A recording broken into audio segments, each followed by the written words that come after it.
3 वाजता गावातून म्हणले की ॲम्ब्युलन्सला फोन लावला 102ला 102ची ॲम्ब्युलन्सला म्हणले ॲम्ब्युलन्स इथंच आहे, तुम्ही काय करा गाडीवर या, इथून ॲम्ब्युलन्स येते, तुम्ही 108च्या गाडीला फोन लावा. मग आम्ही 108च्या गाडीला फोन लावला.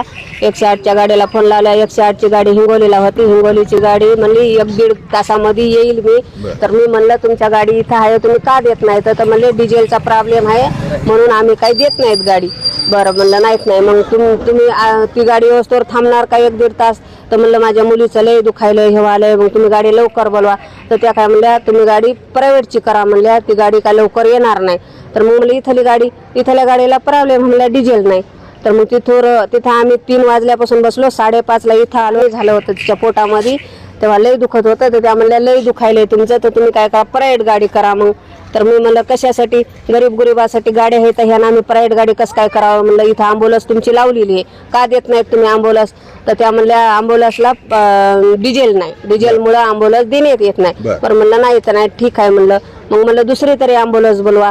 दुसरी ॲम्ब्युलन्स इकडे हिंगोलीची बोलू लागले. हिंगोलीचे म्हणले 1-1.5 तास लागते. 1-1.5 तास तर आम्हाला तिथं 5:30 वाजले.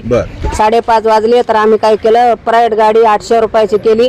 30 मिनिटामध्ये आम्ही हिंगोलीला आलो सरकारी दवाखान्यामध्ये. इथं आल्यावर इथल्या डॉक्टरनं उपचार हे केले. तर म्हणले ताई तुम्हाला लई वेळ झाला, म्हणजे तुम्ही जरा बिगिन आला असता तर तुमचं बाळ वाचू शकत होतं. काय करावं, उजूक पुढे असं गरीबाला असंच ते छेडणार लोक.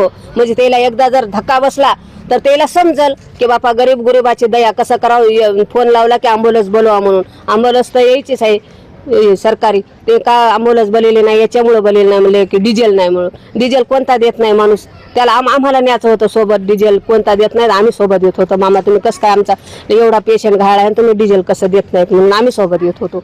गाडी जर त्यानं डिझेलवर नेली असती तर ती डिझेल देत होतं त्यानं गाडीच काय.